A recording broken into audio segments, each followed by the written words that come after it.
Hey everyone, and welcome to our deep dive, this time on the fascinating life and work of John Forbes Nash Jr. We're going to get into all the amazing things he did, but also, some of the struggles he faced. Really one of those figures I think that captures the imagination because you have this incredible brilliance, but also the challenges of mental illness and how those two things intertwined. It was a story that goes way beyond just math, right?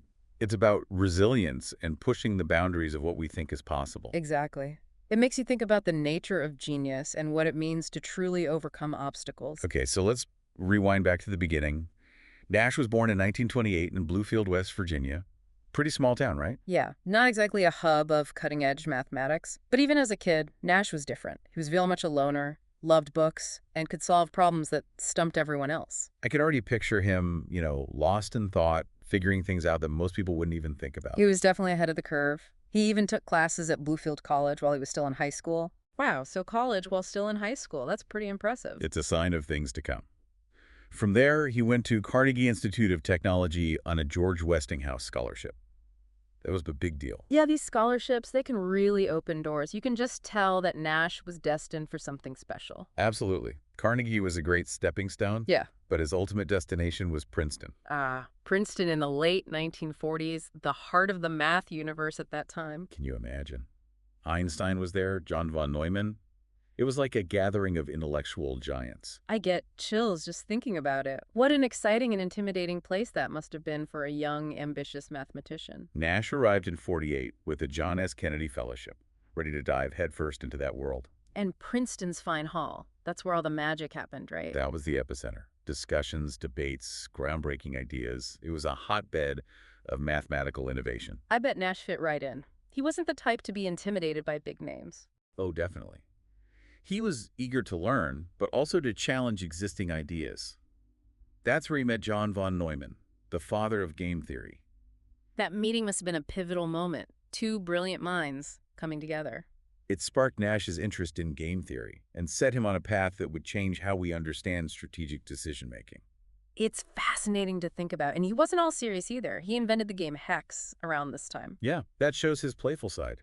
He was brilliant, but he didn't take himself too seriously. The invention of Hex, it speaks of volumes about his mind, always searching for patterns, always finding elegant solutions, whether it was in math or a game. And then, of course, there's his work on game theory itself. He didn't just learn about it, he revolutionized it. He challenged von Neumann's ideas, focused on non-cooperative games where players are looking out for their own best interests. Pretty revolutionary stuff. This is where the Nash equilibrium comes in. It's a state in a game where no one can improve their outcome by changing their strategy alone, assuming everyone else sticks to their plan. So it's like finding that sweet spot where everyone is kind of stuck, but no one can do better by going rogue. You got it. And this idea has had huge implications: economics, politics, even biology. It's mind-blowing how this abstract mathematical concept has found its way into so many different fields. And Nash's brilliance wasn't limited to game theory. He also tackled things like manifold embedding problems and partial differential equations. Okay, now you're just showing off manifold what? You're gonna have to break that down for me. Imagine a crumpled piece of paper, a weird curved surface. Nash proved you could always flatten it onto a table without stretching or tearing, which blew everyone's mind. So he was like a mathematical magician, taking these complex shapes and making them behave? Exactly. And then those partial differential equations, they describe how things change over time and space, heat flow, disease spread, you name it. Sounds complicated. It is. But Nash found new ways to solve these equations, even ones that seemed impossible to crack.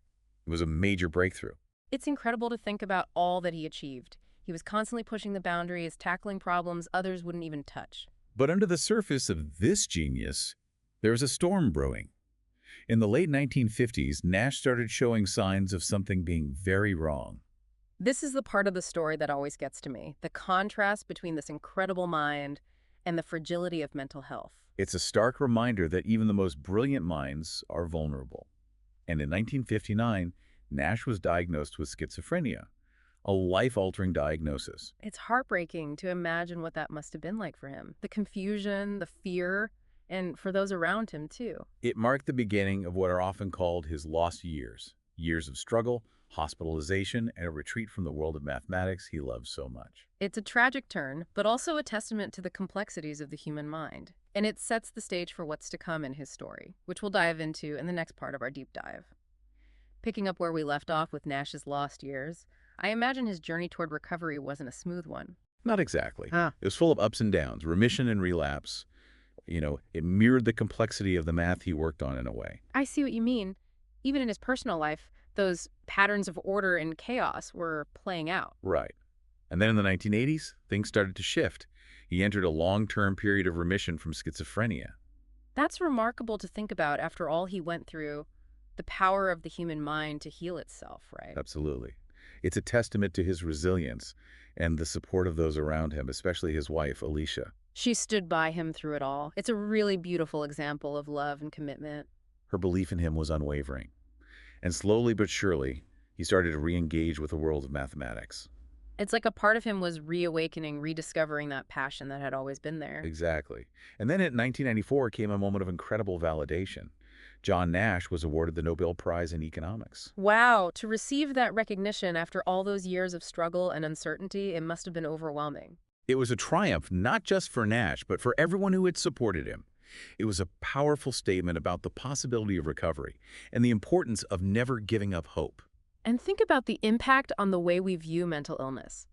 Here was a Nobel laureate, someone at the top of his field, who had also battled schizophrenia. It really challenged those stereotypes and showed that brilliance and mental illness aren't mutually exclusive. It's such an important message. And as we delve deeper into Nash's later life, I'm curious to see how he navigated this new chapter. Well, after the Nobel Prize, Nash continued to live a relatively quiet life in Princeton, but his impact reached far beyond academia. He became a voice for others who were struggling, sharing his story to help reduce the stigma around mental illness. He spoke openly about his experiences, which was incredibly powerful for others who were going through similar challenges. It's one thing to hear about mental illness from doctors or therapists, but to hear it from someone who had lived through it, someone who had achieved so much despite it, that's a different story. Absolutely. And while Nash never fully returned to the intensity of his earlier research, his mind remained active and engaged. He never lost that curiosity, that desire to understand the world around him. Right. He was still looking for patterns, making connections, searching for deeper meaning. You know, one thing that strikes me about Nash's story is his complex relationship with his own identity. He was a mathematician, a husband, a father, a Nobel laureate, and someone living with mental illness. You're right. That's a lot to hold at once. He seemed to grapple with reconciling these different aspects of himself. It's almost like he embodied the idea that we are all multifaceted beings with strengths and weaknesses, light and shadow. Exactly. And as we start to wrap up, I think it's important to reflect on Nash's legacy, the impact he had both on the world of mathematics and beyond. Well, his work on game theory revolutionized economics and continues to be influential in fields like political science and even evolutionary biology. It's truly remarkable how his ideas have spread and found applications in so many different areas. And beyond his academic achievements, his story has resonated with people all over the world, inspiring hope and understanding. His willingness to share his struggles helped to humanize mental illness, challenge stereotypes, and encourage compassion. And for those who are struggling with their own challenges, Nash's life is a reminder that even in the darkest of times, there is always hope for recovery and a chance to live a meaningful life. His journey is a powerful testament to the resilience of the human spirit and a call for us all to be more understanding and supportive of those who are facing adversity. So we've explored his life, his genius, his struggles, his triumphs. What an incredible journey it's been. It really has. But there's one more piece of Nash's legacy that we haven't touched on yet, his impact on auction theory. Oh, that's right. His work on auctions, while maybe not as famous as his game theory contributions, is really significant. It had a huge impact on how governments and businesses think about allocating resources, especially when it comes to things like spectrum licenses. It's amazing how his theoretical work had such concrete implications in the real world. It goes to show that even the most abstract ideas can have practical value. Nash's work on auction theory reminds us that genius can be applied to a wide range of problems. And it challenges us to think beyond the traditional boundaries of what we consider brilliant or successful. Speaking of which, I want to leave you with one final thought as we bring our deep dive to a close. What if our understanding of genius is too narrow? That's an interesting idea. Go on. What if there's a different kind of brilliance that we're not fully recognizing? A brilliance that can thrive even in the face of adversity. It's like you're saying that adversity itself can be a catalyst for a different kind of growth and creativity. Exactly. Could Nash's life, rather than being a cautionary tale, be a beacon of hope, showing us that human potential is far greater than we imagine? That's a powerful question to consider, and maybe it's one that each of us needs to answer for ourselves. John Nash's life was a testament to the complexities of the human mind, a blend of brilliance, vulnerability, and resilience.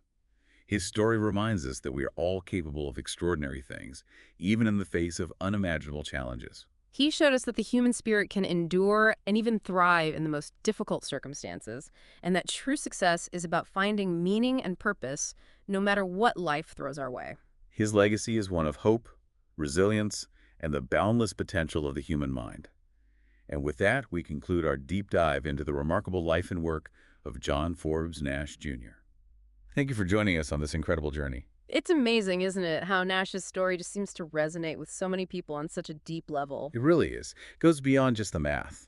It's the human element, the struggles, the triumphs. It's something we can all relate to in some way. Yeah, that resilience he showed in the face of such adversity, it's inspiring, especially for anyone who's dealing with their own challenges. Absolutely. He showed us that it's possible to overcome even the most difficult obstacles and find a way to live a meaningful life. And it really highlights the importance of compassion and understanding when it comes to mental illness. Definitely. For too long, there's been so much stigma surrounding mental health. Nash's openness about his own struggles helped to break down those barriers. It's one thing to hear about mental illness in a clinical sense, but to hear it from someone who lived through it, who achieved greatness despite it, that's incredibly powerful. It humanizes the experience. Yeah. It shows that people with mental illness are not defined by their diagnosis. They have so much to offer. And his story challenges us to rethink our definition of success, too. Right. We often focus on external achievements, but Nash's life shows us that true success is about finding meaning and purpose, even when faced with adversity. It's about living a life that's true to yourself, regardless of the challenges you encounter. Exactly. It's about embracing those complexities and finding your own unique path.